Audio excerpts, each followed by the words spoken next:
GRT history classics chapter 5 राज्य राजा और एक प्राचीन गणराज्य। चुनाव का दिन। जब शंकरन उठा तो उसने देखा कि उसके नाना नानी वोट डालने जा रहे थे। दरअसल वे चुनाव के केंद्र पर सबसे पहले पहुंचना चाहते थे। शंकरन जानना चाहता था कि आखिर वे इतने उत्साहित क्यों थे। उसके नानी ने उसे जल्दी में समझाने की कोशिश की और कहा, आज हम अपने शासकों का चुनाव करने जा रहे हैं। कुछ लोग शासक कैसे बने? लगभग 50 वर्षों से हम अपने शासकों का चुनाव मतदान के जरिए करते आ रहे हैं, लेकिन बहुत पहले लोग शासक कैसे बनते थे हमने अध्याय 4 में पढ़ा है कि कुछ राजा संभवतः जन यानी लोग द्वारा चुने जाते थे, परंतु करीब 3000 साल पहले राजा बनने की इस प्रक्रिया में कुछ परिवर्तन दिखाई दिए हैं। कुछ लोग बड़े बड़े यज्ञों को आयोजित कर राजा के रूप में प्रतिष्ठित हो गए। अश्वमेध यज्ञ एक ऐसा आयोजन था, इनमें एक घोड़े को राजा के लोगों की देखरेख में स्वतंत्र विचरण के लिए छोड़ दिया जाता था। इस घोड़े को किसी दूसरे राजा ने रोका तो उसे वहां अश्वमेध यज्ञ करने वाले राजा से लड़ाई करनी पड़ती थी।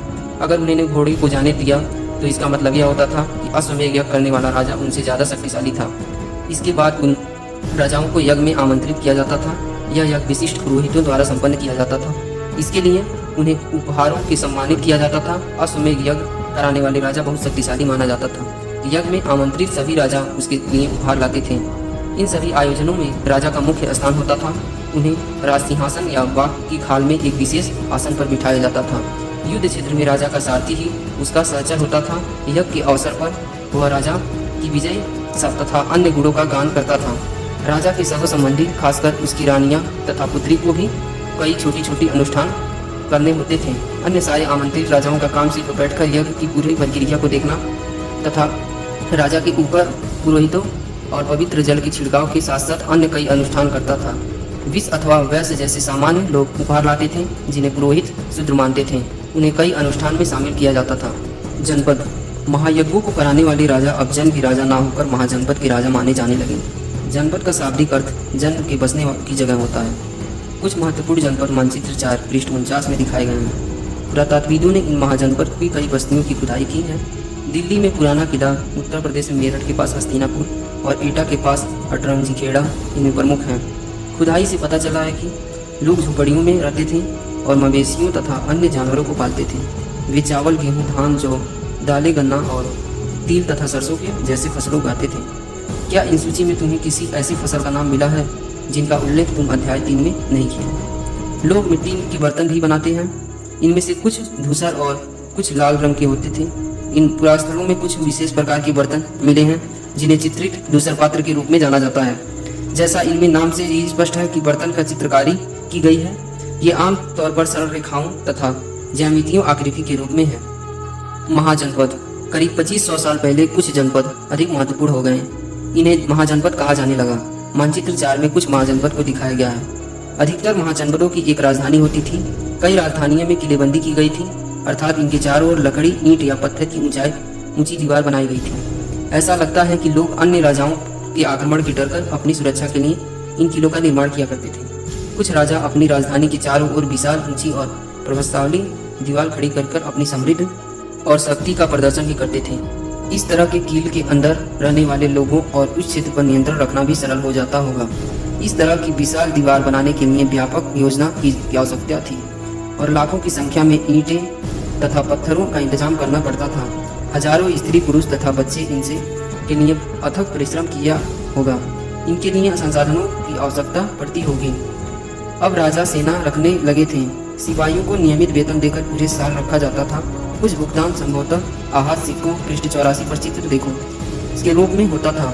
इन सिक्कों के बारे में तुम अध्याय 8 में पढ़ोगे। जनपदों के राजा ऋग्वेद के में उल्लेख राजाओं में किस प्रकार से भिन्न है? 2 अंतर बताओ। कर। महाजनपद के राजा विशाल किले बनवाते थे और बड़ी सेना रखते थे, इसलिए प्रचुर संसाधन की आवश्यकता होती थी। इसके लिए उन्हें कर्मचारियों की भी आवश्यकता होती थी। अंततः महाजनपदों के राजा लोगों द्वारा समय समय पर लाए गए उपहारों पर निर्भर न रहकर अब नियमित रूप से कर वसूलने लगे। फसलों पर लगाए गए कर सबसे महत्वपूर्ण थे, क्योंकि अधिकांश लोग कृषक ही थे। प्रायः उपज का 1/6 हिस्सा कर के रूप में निर्धारित किया जाता था, जिसे भाग कहा जाता था। कारीगरों के ऊपर भी कर लगाए गए थे, जो प्रायः श्रम के रूप में चुकाए जाते थे। जैसे कि एक बुनकर, लोहार या सुनार को राजा के लिए महीने में 1 दिन काम करना पड़ता था। पशुपालकों को जानवरों या उनके उत्पादन के रूप में कर देना पड़ता था। व्यापारियों को सामान खरीदने बेचने पर भी कर देने पड़ते थे। आखेटकों तथा संग्राहकों को जंगल से प्राप्त वस्तुएं देनी होती थी। आखेटक तथा खाद्य संग्राहक राजाओं को क्या देते होंगे। कृषि में परिवर्तन। इस युग में कृषि के क्षेत्र में बड़े दो परिवर्तन आए। हल के फाल अब लोहे के बनने लगे। अब कठोर जमीन को लकड़ी के फाल की तुलना में लोहे के फाल से आसानी से जोता जा सकता था। इससे फसलों की उपज बढ़ गई। दूसरी, लोगों ने धान के पौधों का रोपण शुरू किया, अर्थात खेतों में बीज छिड़काव धान उपजाने के बजाय धान की पौध तैयार कर उसका रोपण शुरू किया गया। अब पहले की तुलना में बहुत ज़्यादा पौधे जीवित रह जाते थे, इसलिए पैदावार भी ज़्यादा होने लगी। इसमें कमरतोड़ परिश्रम लगता था। ये काम ज़्यादातर दास दासी तथा भूमिहीन खेतिहर मजदूर कमकार करते थे। क्या तुम बता सकते हो कि राजा में परिवर्तन प्रोत्साहित क्यों देते होंगे। सूक्ष्म निरीक्षण। मगध। मानचित्र 4 पृष्ठ 49 में मगध ढूंढो। लगभग 200 सालों के भीतर मगध सबसे महत्वपूर्ण जनपद बन गया। गंगा और सोन जैसी नदियों मगध से होकर बहती थी। ये यातायात, जल वितरण और जमीन को उपजाऊ के लिए बहुत महत्वपूर्ण थी। मगध का एक हिस्सा जंगल से भरा था। इन जंगलों में रहने वाले हाथियों को पकड़कर और उन्हें प्रशिक्षित कर सेना के काम में लगाया जाता था। यही नहीं, जंगलों में घर, गाड़ियाँ तथा रथ बनाने के लिए लकड़ी मिलती थी। इसके अलावा इस क्षेत्र में लौह अयस्क की खदानें हैं। मजबूत औजार और हथियार बनाने के लिए ये भी बहुत उपयोगी थे। मगध में 2 बहुत शक्तिशाली शासक बिंबिसार तथा अजातशत्रु हुए। अन्य जनपदों को जीतने के लिए ये हर संभव संसाधन अपनाते थे। महापद्मनंद एक और महत्वपूर्ण शासक थे। उन्होंने अपने नियंत्रण का क्षेत्र इस उपमहाद्वीप के उत्तरी पश्चिमी भाग तक फैला लिया था। बिहार में राजगीर आधुनिक कई सालों तक मगध की राजधानी बनी रही। बाद में पाटलिपुत्र को राजधानी बनाया गया। 2300 साल से भी पहले की बात है। मेसिडोनिया का एक राजा सिकंदर विश्व विजय करना चाहता था। पूरी तरह सफल न होने पर भी वह मिस्र और पश्चिमी एशिया के कुछ राज्यों को जीतता हुआ भारतीय उपमहाद्वीप में ब्यास नदी के किनारे तक पहुंच गया। जब उसने मगध और कुंज करना चाहता था तो उनके सिपाहियों ने इनकार कर दिया। वे इन बातों पर भयभीत थे कि भारत में शासकों के पास पैदल रथ और हाथियों की बहुत ही बड़ी सेना थी। इन सेनाओं और ऋग्वेद में उल्लेखित सेनाओं के बीच तुम्हें क्या अंतर दिखता है। वज्जी। जैसे कि तुमने ऊपर पढ़ा है कि मगध एक शक्तिशाली राज्य बन गया था। उसके लिए नज़दीक ही वज्जी था, जिसका राजधानी वैशाली बिहार थी। यहाँ एक अलग अलग किस्म की शासन व्यवस्था थी, जिसे गढ़ या संघ कहते थे। गढ़ या संघ में कई शासक होते थे।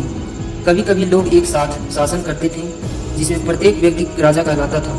ये सभी राजा विभिन्न अनुष्ठानों को एक साथ संपन्न करते थे। सभाओं में बैठकर यह बातचीत, बहस और वाद विवाद के जरिए तय करते थे कि क्या करना है और किस तरह करना है। शत्रुओं के आक्रमण से निपटने के लिए वे मिलकर चर्चाएं करते थे। स्त्रियां, दास तथा कमकार इन सभाओं में हिस्सा नहीं ले सकते थे। बुद्ध तथा महावीर, जिनके बारे में तुम अध्याय 6 में पढ़ोगे, दोनों ही गढ़ या संघ में संबंधित थे। बौद्ध साहित्य में संघ के जीवन का बहुत ही सजीव वर्णन मिलता है। कई शक्तिशाली राजा इन संघों को जीतना चाहते थे। इसके बावजूद उनका राज्य अब से लगभग 1500 साल पहले तक चलता आ रहा था। उसके बाद गुप्त शासकों ने गढ़ और संघ पर विजय प्राप्त कर उन्हें अपने राज्य में शामिल कर लिया। इनके बारे में तुम अध्याय 10 में पढ़ोगे। अन्यत्र अपने एटलस में यूनान और एथेंस को ढूंढो। लगभग 2500 साल पहले एथेंस में लोग एक शासन व्यवस्था की स्थापना की, जिसे प्रजातंत्र या गणतंत्र कहते हैं। यह व्यवस्था लगभग 200 सालों तक चली। इनमें 30 सालों से ऊपर के उन सभी पुरुषों को पूर्ण नागरिक प्राप्त थी जो दास नहीं थे। वहाँ एक सभा थी जो महत्वपूर्ण विषय पर निर्णय लेने के लिए साल भर ये काम करती थी। कम 40 बार ये बुलाई जाती थी। इन सभा में सभी नागरिक भाग ले सकते थे। शासन के कई पदों पर नियुक्तियां लॉटरियों और के द्वारा की जाती थी।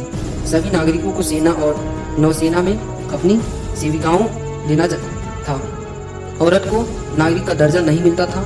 व्यापारियों तथा शिल्पकारों के रूप में एथेंस में रहने और काम करने वाले बहुत विदेशियों को भी नागरिकों का अधिकार नहीं मिलते थे। एथेंस में खदानों, खेतों, घरों और कार्यशालाओं में काम कर रहे दासों को भी नागरिक का अधिकार नहीं मिले। क्या एथेंस में वास्तव में जनतंत्र था? अभी चैप्टर खत्म हुआ। ऐसे ही और ऑडियो बुक सुनने के लिए हमारे चैनल को सब्सक्राइब करके बेल आइकन को प्रेस करें। मिलते हैं अगले वीडियो में। जय हिंद।